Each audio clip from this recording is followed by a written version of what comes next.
Hello दोस्तों, फिर स्वागत है आपका हमारी वीडियो में। दोस्तों, आज जिस टॉपिक पर हम बात करेंगे वो है आपके पास फेडरलिज्म। तो चलिए बिना किसी देरी के वीडियो स्टार्ट करते हैं।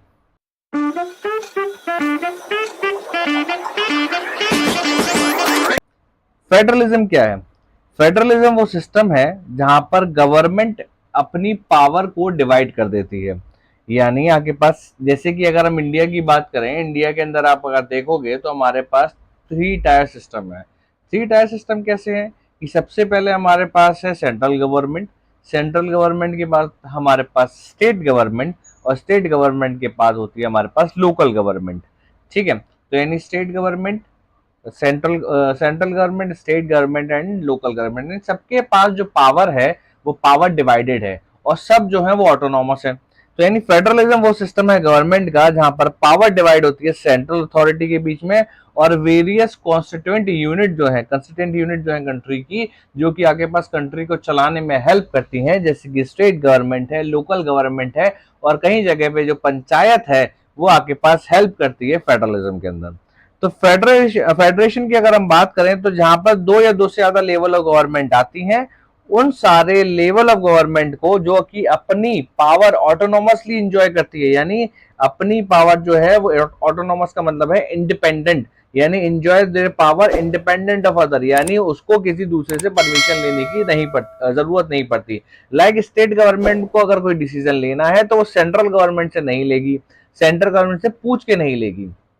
ठीक है, तो फेडरलिज्म क्या है? जहां पर आपके पास दो से ज्यादा आपके पास टायर ऑफ गवर्नमेंट प्रेजेंट रहती है, वो आपके पास सिस्टम ऑफ गवर्नमेंट जहां पर पावर जो है वो सेंट्रल गवर्नमेंट और आगे टायर यानी आगे कॉन्स्टिट्यूएंट में डिवाइड होती है, वो आपके पास फेडरलिज्म कहलाता है।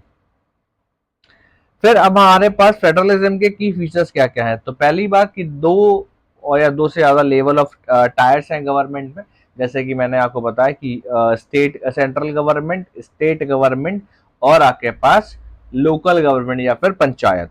डिफरेंट टायर जो गवर्नमेंट होती है वो आपके पास सेम सिटीजन्स को गवर्न करती है, लेकिन ईच टायर के पास अपना खुद का जुडिक्शन होता है, अपने लेजिस्लेशन होता है, टैक्सेशन होता है, एडमिनिस्ट्रेशन होता है। और हमारे पास अगर मैं बात करूं तो फेडरलिज्म बहुत ज्यादा बेनिफिट रहता है। क्यों?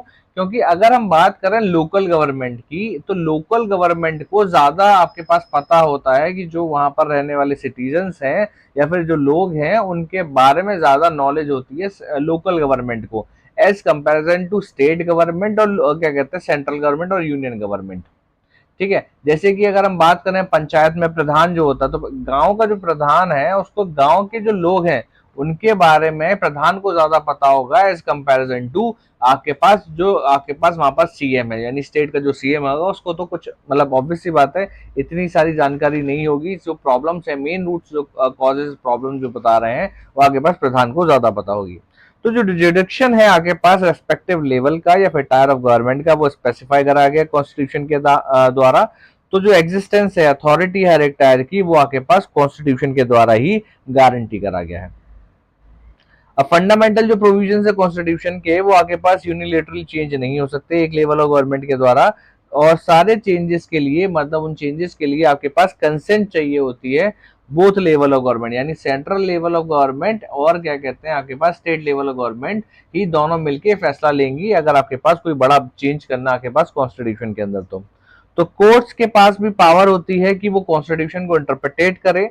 पावर ऑफ डिफरेंट जो लेवल होती है गवर्नमेंट की, हाईएस्ट कोर्ट के पास आपके पास वो एम्पायर की तरीके से काम करता है। अगर हम सुप्रीम कोर्ट की बात करें तो वो आपके पास इंटरप्रिटेटर कहलाता है कॉन्स्टिट्यूशन का, कि कॉन्स्टिट्यूशन के अंदर की क्या बोला गया है, क्या समझाया गया है। और वो जब कॉन्स्टिट्यूशन यानी जब हमारा संविधान बना था, भारत का संविधान बना था, तो उसके अंदर उस टाइम पे वो क्या कहते हैं आपके पास आर्टिकल डालने की मंशा क्या थी, क्या उसके पीछे कारण था, तो उसको इंटरप्रिटेट करने का काम आपके पास कोर्ट्स करते हैं, यानी हाई कोर्ट करेगा, सुप्रीम कोर्ट करेगा, और वेरियस लेवल ऑफ कोर्ट करते हैं। तो आपके पास इंडिपेंडेंट सोर्स ऑफ रेवेन्यू भी रहता है हर एक स्टेट के लिए, लोकल गवर्नमेंट के लिए अगर हम बात करें तो, और वो कुछ ग्रांट वगैरह भी आपके पास सेंट्रल या फिर यूनियन लेवल ऑफ गवर्नमेंट से मिलती रहती है। तो इंडिपेंडेंट सोर्स ऑफ रेवेन्यू रहता है हर एक लेवल ऑफ गवर्नमेंट का, और वो क्लियरली स्पेसिफाइड करता है कि उसके पास फाइनेंशियल ऑटोनॉमी है। अब ऑब्जेक्टिव क्या क्या है फेडरल सिस्टम के? फेडरल सिस्टम आपके पास ड्यूअल ऑब्जेक्टिव्स हैं। कौन कौन से? पहला कि आपके पास एक तो कंट्री की यूनिटी को प्रमोट करना और उसको सेव करना कि भाई हमारी सिविल वॉर ना हो, हमारे में सब में जितने भी हमारे पास इतने डाइवर्सिफाई लोग हैं सबको आपके पास संविधान का हक मिले और सब एक साथ मिलके रहें, किसी का भी हक ना छिने और सब मिलके एक साथ रहने का काम करें। दूसरा, रीजनल डाइवर्सिटी को भी अकोमोडेट करना। रीजनल डाइवर्सिटी का मतलब क्या है, पर्टिकुलर रीजन में किस तरीके के लोग रह रहे हैं वो आपके पास रीजनल डाइवर्सिटी कहलाती है। ठीक है, तो यानी एक स्टेट के अंदर कितने आपके पास अलग अलग डाइवर्सिफाई जो लोग रहते हैं वो आपके पास रीजनल डाइवर्सिटी कहलाएगी, और उसी को सबके साथ मिलकर रहने को काम हम वहां पर क्या कहते हैं, एक ऑब्जेक्टिव कहलाता है फेडरल सिस्टम का। अब पावर की बात करें तो डिवीजन ऑफ पावर की अगर हम बात करते हैं तो कॉन्स्टिट्यूशन जो है वो अपने पास अगर हम देखें तो तीन फोल्ड में डिवाइडेड होता है, थ्री फोल्ड में। यानी अगर हम बात करें तो यूनियन गवर्नमेंट ने आपके पास लेजिस्लेटिव पावर को डिवाइड कर रखा है, स्टेट गवर्नमेंट को डिवाइड करता है। तो शेड्यूल 7 के अनुसार हमारे पास शेड्यूल 7 आगे बाद अगर हम देखें तो कॉन्स्टिट्यूशन के अंदर दे रखा है हमारे पास टोटल 12 शेड्यूल्स हैं, जिसके अंदर हमारे पास पावर को मतलब पावर को नहीं, अलग अलग शेड्यूल्स को अलग अलग तरीके से डिवाइड करा हुआ है। तो शेड्यूल के ऊपर कभी कॉन्स्टिट्यूशन के ऊपर चला तो हम एक वीडियो बनाएंगे पूरा शेड्यूल्स के ऊपर, कौन कौन से शेड्यूल्स क्या क्या बात करता है। तो शेड्यूल 7 के अंदर बता रखा है कि यूनियन लिस्ट, स्टेट लिस्ट और कॉन्करेंट लिस्ट जो है उसके अंदर हम बात करते हैं। तो सबसे पहले हम बात करते हैं यूनियन लिस्ट क्या होती है। इसके अंदर अगर हम देखेंगे तो इसके अंदर आपके पास नेशनल इंपॉर्टेंस की बात होती है, जैसे कि डिफेंस ऑफ कंट्री है, फॉरेन अफेयर है, बैंकिंग है, कम्युनिकेशन और करेंसी है। सिंपल है कि यूनियन लिस्ट का मतलब क्या है कि यूनियन लिस्ट का मतलब ये है कि ये वो सारे टॉपिक यूनियन लिस्ट के अंदर फॉल करेंगे जहां पर यूनियन गवर्नमेंट अपना फैसला ले सकती है। इसके अंदर वो सारी यूनिफॉर्म पॉलिसीज बनाई जाएंगी थ्रू आउट द कंट्री, यानी यहाँ पर आपके पास ये सारी वो लिस्ट है जिसमें क्या कहते हैं यूनियन गवर्नमेंट आपके पास अपने आप से खुद से बिना किसी के मतलब डिस्कस करे बिना अपना पॉलिसीज बना सकती है। Union government alone can make laws और रिलेटिंग टू द जो कि आपके पास यूनियन लिस्ट के अंदर सब्जेक्ट दे रखे हैं। फिर हमारे पास आती है स्टेट लिस्ट।